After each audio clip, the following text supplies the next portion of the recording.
Welcome to Trillium Healing Arts Peercast. I'm Julia Wolf, energy healer and transformative life coach. In these episodes, I sit down with members of the greater healing community to talk about ways to facilitate our growth, evolve into our true selves, and manifest our dreams. Here, we dive into the art of healing. Hi, everybody, and welcome to a special episode of the Trillium Healing Arts Peercast. I'm Steve Devoney of the pair of Steve and Julia. We've been working on transformative work for a while now, and retreats in particular. And today we want to talk about something that sometimes gets overlooked, which is the usefulness of the retreat itself. So I'm sitting here with Julia. Julia, say hello. Hello, everybody. Okay.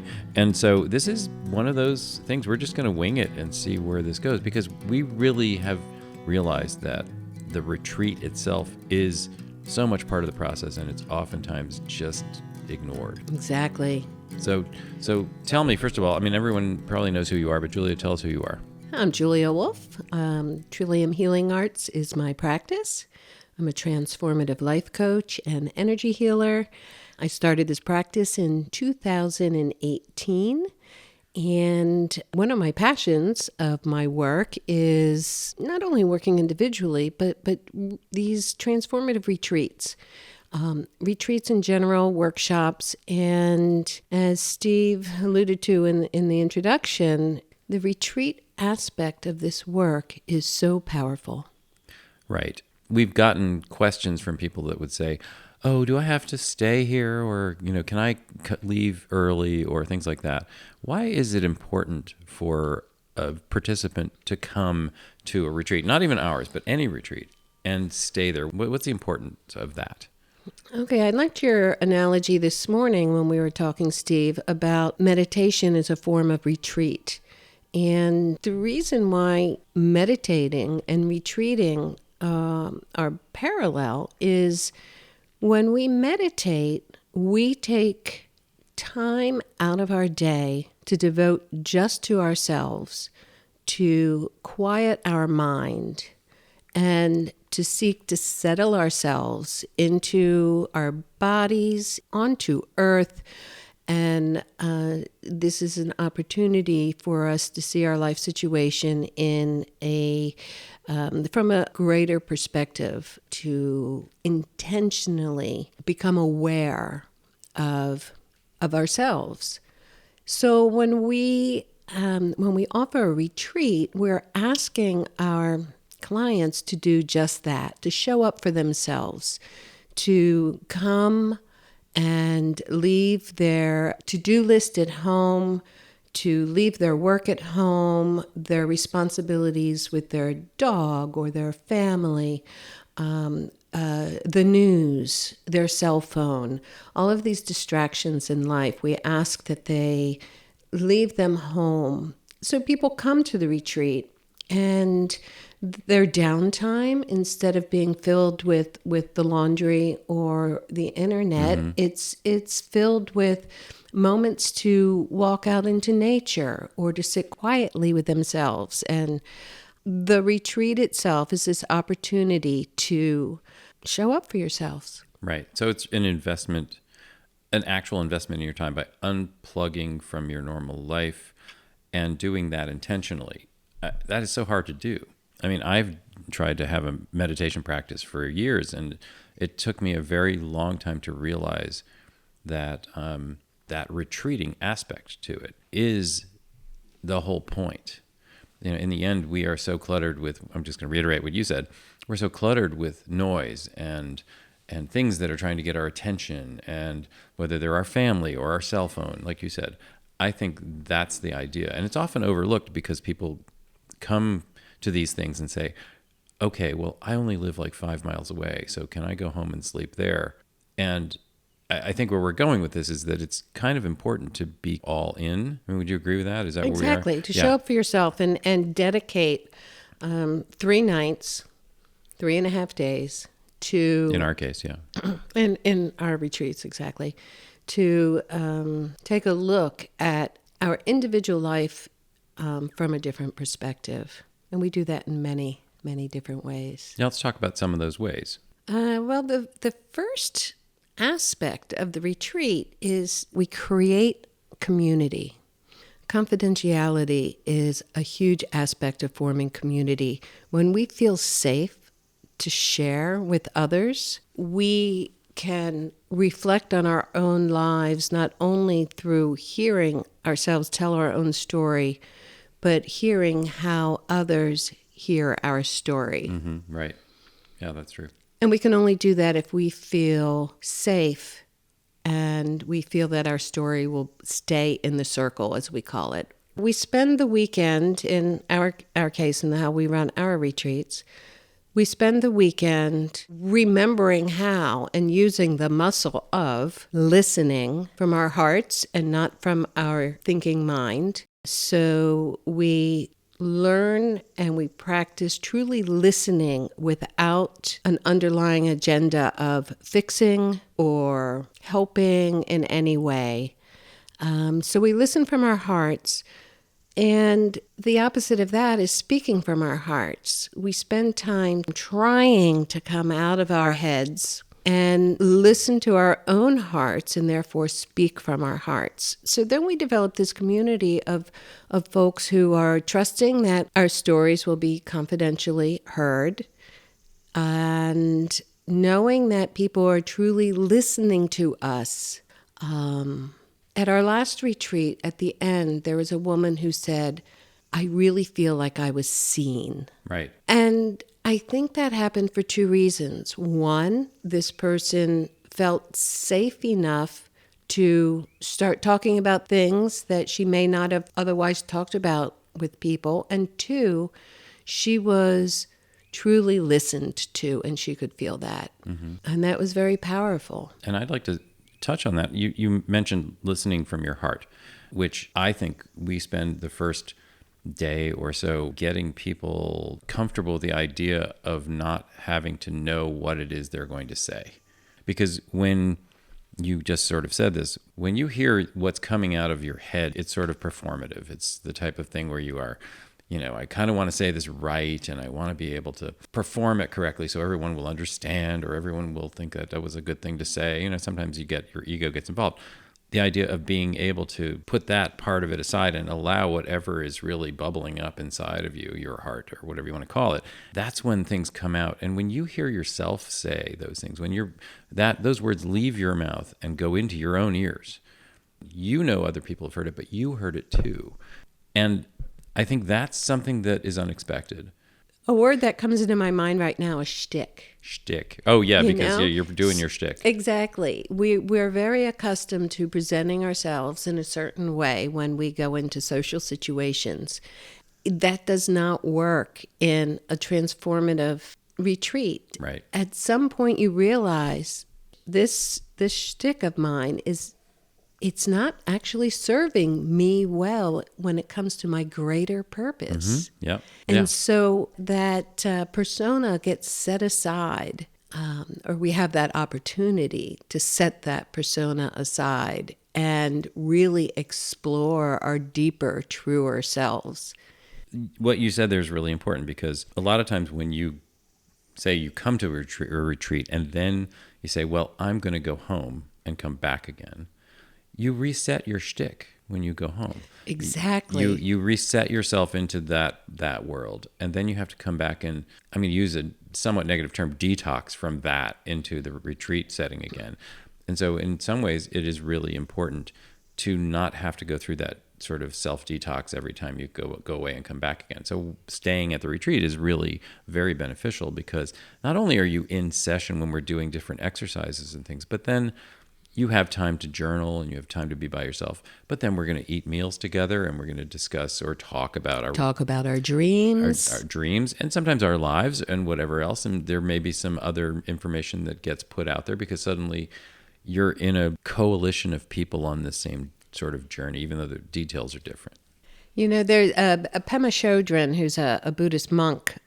She says, when the ground falls from beneath you. Mm-hmm. And that's what we're looking for. We're looking for that ground to break away, Right. to crumble beneath us, and to be in that void. Because in that void, that's where the infinite world of possibilities live. When we stand on our ground, we have this preconceived notion of what the options are. And of control. Exactly. Yeah. But when the ground falls away and we're floating in space, our world disappears for a moment. There's so much opportunity. Right. Could you imagine being one of those trapeze artists, and you go and you let go of one trapeze and you just have to trust that the other one is going to show up in time? Oh boy. Okay, well, that's kind of what transformative work is all about. Right. And wear your safety net most of the time. Yes, and that's so. actually a good point, the safety net. Our goal and job is to make sure everybody is safe throughout the retreat. Right. Yeah. Exactly. And I mean, we are learning along with you. So everybody who arrives at a retreat, it's not like we know exactly what's going to happen and exactly how we're going to, respond to what somebody says. But we know that that's where all of this work is for all of us. I mean, when somebody comes to the retreat and they share something unexpected, we expect the unexpected. And we get to learn about each person individually, and that helps us hold their space and hold their intention. Exactly. And there's such, this work is so beautiful. And Steve and I just love this work. We love watching the process. Mm-hmm. We love bearing witness to the process. The whole process of personal growth has the potential to help each one of us grow. In other words, we're all each other's teachers. Absolutely, absolutely. It's funny. We've both done transformative work ourselves with other groups and other Many people. times. And the funny thing I always get out of this, I used to think it was kind of a boatload of crap, and then it turned out that one of the people who we both worked with in the past, we'd see somebody who was struggling with control and struggling with letting go, and didn't get the experience that they expected to get, and so their assessment was that it didn't work. And when we would go through the process of actually mirroring, which is a way of giving feedback around the group, the person would say, I didn't have a good experience at all. And then when it get around to the facilitator, the comment would be, I think you had a great experience. The person's usually a little indignant, like, what do you mean I think I had a great experience? Like, look at what happened. Look at what you discovered in the process. Look at how you are right now in reference to this thing. I mean, look at and assess from where you are right now. You're standing in an important place, and you may not recognize that. And and oftentimes you get that, I don't really want to. I wanted what thing I wanted to come in with. Expectation. Right. And that's the thing about transformative work is one of the reasons why we're not able to break our pattern or to manifest whatever it is that we seek is because we are attached to the expectation of either how it's going to happen or what it looks like Or what it when should we get be. there. Yeah. Exactly. And that's a very important thing to remember is these attachments that we have. Steve and I were also talking this morning about Steve's son is going to be going on a vision quest. And what First did you time. What did you say this morning, Steve? It was something like, I have to stand back and Right. My son is going to go on a vision quest for the first time. I mean, this was an unusual thing for him to do. He's in his early 20s, and that means it's because I'm his loving father. It's going to be a big deal for me too. And you have your expectations. Well, and that was the whole thing. I mean, what I said was, I'm working really hard. I'm going to drive him to this place. We're going to have a very long time together to get there, and I'm going to have to check all of those expectations at the door. I want to help him have a good experience, and the truth is, it's not my place to do that. My place is to deliver him there and let him have the experience he's going to have. And so the idea that a person arrives with expectations, or in my case, we're the facilitators and we want you to have a great experience, but that's not our job. Our job is to facilitate you and allow you The the room opportunity. to grow in your own time, in your own way. And we're not going to help you along in any way in that respect. We're simply going to be doing exercises and things that get you out of your thinking mind and out of your head and allow you to find your heart. And boy, that is so not in character to what most of us do when we want to fix ourselves, when we want to get to a place of being better. My life isn't the way it should be, and I want it to be better. Sometimes the way to do that is to find a way to let go. And a lot of times you're letting go of those things that hold you back, but you don't realize it. Which is often an expectation. Absolutely. Exactly. My Because- life would be good if it looked like this. Right. And that is your ego organizing your life. It's very important to have an ego, and it's very important that it organizes your life, but it has picked up all kinds of little programs that it runs all the time that don't serve you anymore. And this is what this transformative process is all about. And this is what the retreat process is helpful to doing. Going back to the original theme, the idea that you take yourself away from all those other things. You literally retreat from those things into a place where you can give yourself to yourself and allow yourself to come. Remove yourself from the world as you know it. Step into the unknown with the spirit of exploration. The retreat is that opportunity to step into the unknown. In this case, the unknown is the facets of myself that I don't see, that I'm yearning to develop a relationship with. Oftentimes, it's the things that I hate to say it, that we don't know about ourselves. The ego organizes your mind and it pushes these things away so you don't have to deal with them. So you can function in life, but those things still affect you. Those things still act as triggers for you, whatever it is. So wherever you're stuck is what this process is for, to allow yourself to get to that place of releasing those things. I wanted to touch on another aspect of retreating that I personally had problems with when I first entered this thing, which is that nature has a role in this. When you take away all of those other external things vying for your time and your attention, that there's actually messages. How do you want to put this? There's actually messages and things that come from nature that we completely, as a society of tech people, don't ever really attach to anymore. Yeah, I think where you're trying to go with this is we can get lost in our humanness. We can get sucked into the human-centric culture. And we forget that we are nature. We are Earth. We forget how to listen to our nature self. Another thing that we do in our retreats is there's always a very strong component of what might be called forest bathing or nature immersion. But all of the retreats include an aspect of communing with the natural world in order to listen and hear. And we might say something like, go talk to a tree. Well, trees don't talk. They don't have ears. They don't listen. But these are our human words. We can still communicate with nature and hear an aspect of ourselves which can rise above the human din when we really immerse ourselves into a natural surrounding. I think of that because a lot of times I used to think, I don't hear nature. I mean, I don't go and listen to how nature affects you. And I'd go, I don't hear anything but the leaves blowing in the wind and things like that. And what I didn't realize is that it's more about not actually hearing as opposed to allowing yourself to feel the gentle, subtle vibrations of what's going on out there. Sometimes you go to a place and you just feel like, wow, this is an amazing place. What I didn't realize before is that it wasn't just what my eyes were seeing and what my ears were hearing. For a minute, there's this silence that allows the vibrations of the trees and the vibrations of the wind and the connection.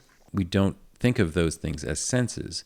We're not used to that. But we're affected by vibrations all the time. I mean, everybody loves music. Most people do. And that's all vibration. I mean, it is, of course, it's hitting your eardrums. But even if you turned your ears off, Oh, you would it's be going through every cell of your body. absolutely. Yeah, and yeah. and nature is very subtle when it comes to these things. And oftentimes they get overwhelmed with all the other things. It's really that retreat into nature is really kind of an important thing. Great experience on my first vision quest. And a vision quest is there are many ways to do a vision quest, but the two that I've done and the one that Steve's son is going to be doing, it's a period of days leading up to a 4-day excursion into the wilderness, sleeping under a tarp or on a tarp, and only having water for 4 days. The first vision quest, there is a birch tree, which when it was a sapling, he was no doubt on the side of a stream. But over the years, the stream moved, as streams do. And it went through this birch tree's roots. So I could sit along this stream, and it looked like the birch tree was straddling the stream because the stream had moved underneath the birch tree. So I sat with this birch tree, and I would talk to the birch tree, and I would, talk about my life, why I was there, whatever was coming into my mind. And sometimes I would just sit with the birch tree and listen, and the birch tree would talk to me. Well, the birch tree was not having human voice and words. Speaking English. But what was happening was thoughts were rising up within me, which were not my typical thoughts. And one of the aspects of my vision quest, and one of the things that came up was, I had been through 2 divorces, and there's my own family and then society who has an opinion about marriage and divorce. And I was really struggling with all of this and this sense of failure. And I was sitting there quietly, and the birch tree said, "You're not divorced. You're single." And I was like, well, yes, I'm single, but I was married and I'm now divorced. And the birch tree said, "You were postpartum. Are you still postpartum?" My children were in their late 30s. Yeah, I'm like, no. And I'm okay. So I was pregnant. I was postpartum. And that's in the past. I'm like, okay, I was married. I was divorced. And now I'm single. And I walked away from that birch tree feeling the weight of the world had come off of me, that I no longer had to walk it back into my community through a grocery store anyway without that burden of being a divorced person. And it was life-changing. So did the birch tree really tell me that? No, we had this energetic communication. Right. Sometimes this kind of process of just being in a different place with different vibrations of, in this case, nature, the birch tree, allow you to come to a place of quiet resolution with something that, you've been stuck on.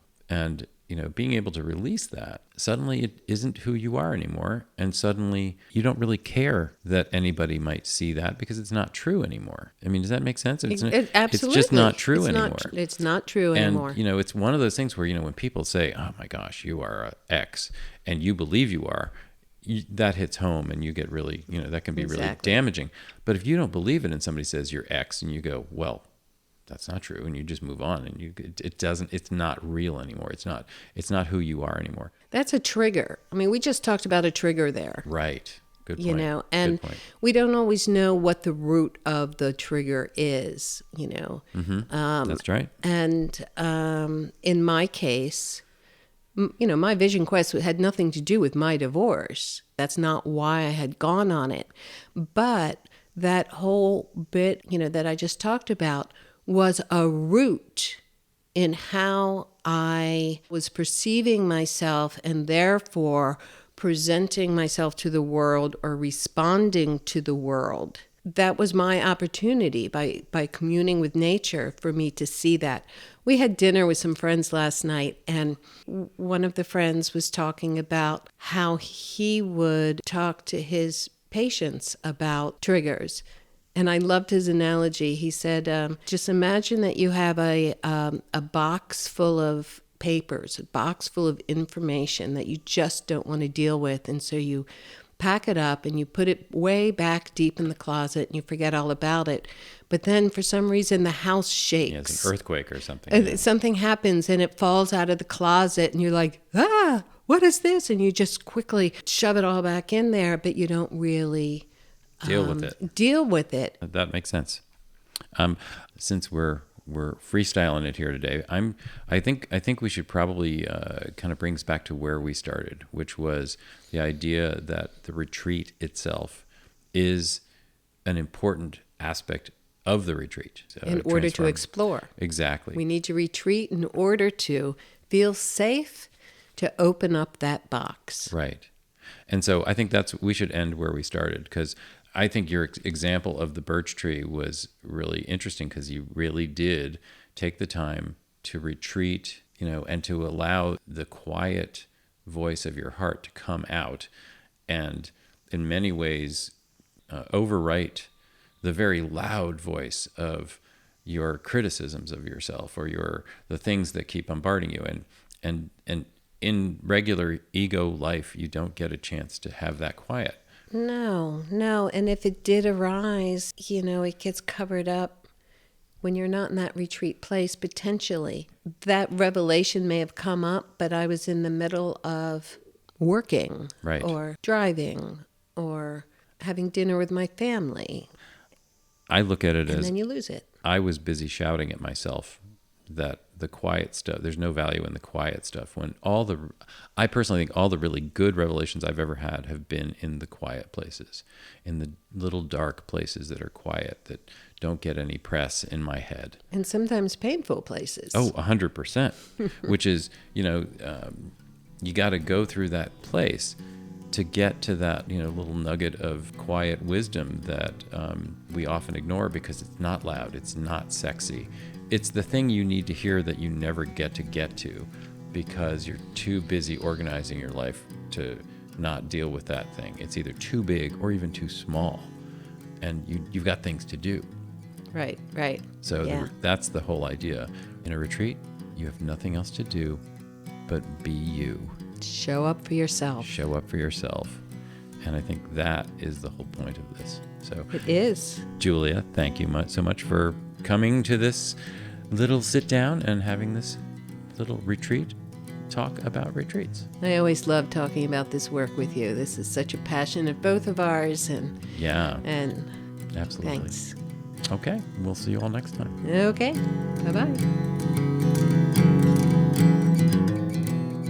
If you want more information about this episode, visit us on the web at theyurt@trillium.com and click on the Peercast tab. Thank you for joining me, and may our paths cross again.